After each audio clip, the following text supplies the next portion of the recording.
Yo, what up? This is your boy Rama, and I'm here in Los Angeles at the Grove, and I just got done watching or finished screening the new movie Jurassic World Rebirth. And let me give you my out of the theater reaction to it. Um, I liked it. I actually liked it.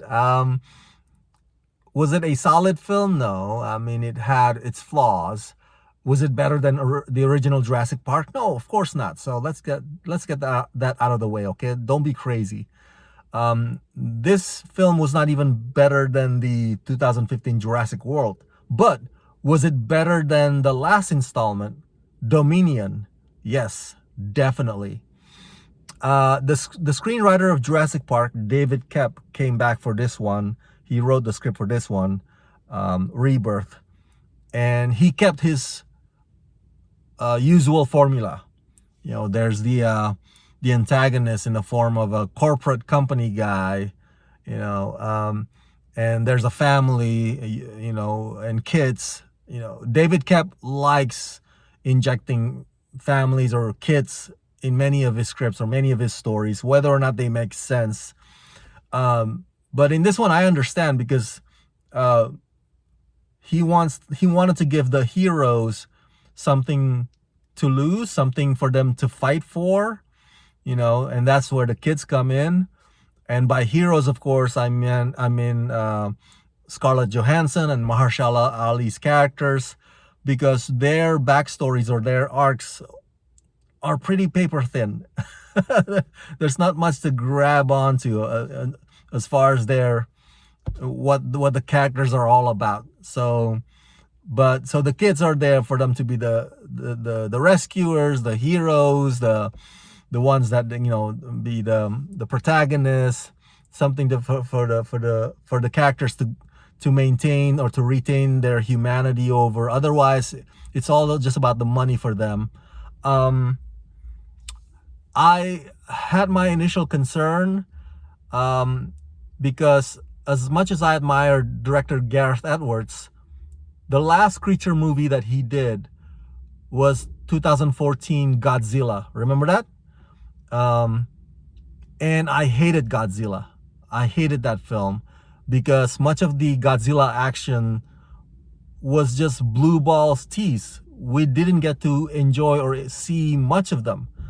Thankfully, he didn't follow the same formula or the same style for this one. So for Rebirth, we got to see a lot of the dino action, and there were several action set pieces that were intense, pulse pounding, straight up scary, and yeah, it was thrilling.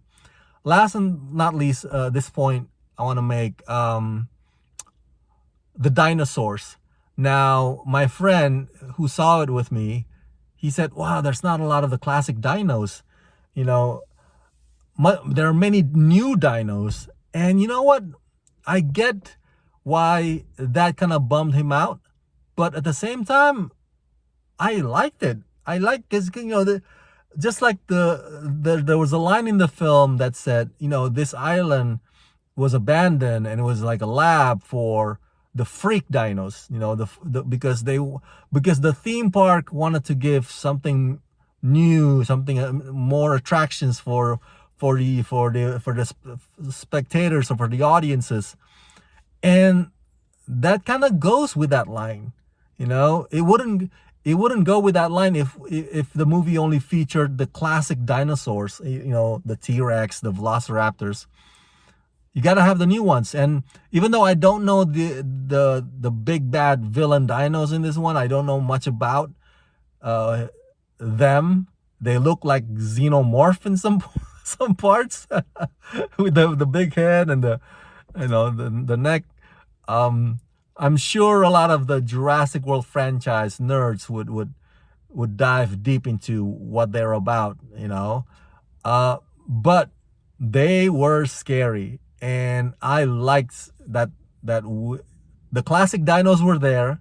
Don't get me wrong, T-Rex, Velociraptors, but they were only like brief teases. But the new dinos definitely did their job. They were really, really frightening, absolutely terrifying. So yeah, At the end of the day, I liked it because it was the roller coaster thrill ride that I wanted the film to be. And that's exactly what the film was. So that's it. That's my out of the theater reaction to Jurassic World Rebirth. Thanks for tuning in. And as always, subscribe. Let's rock this.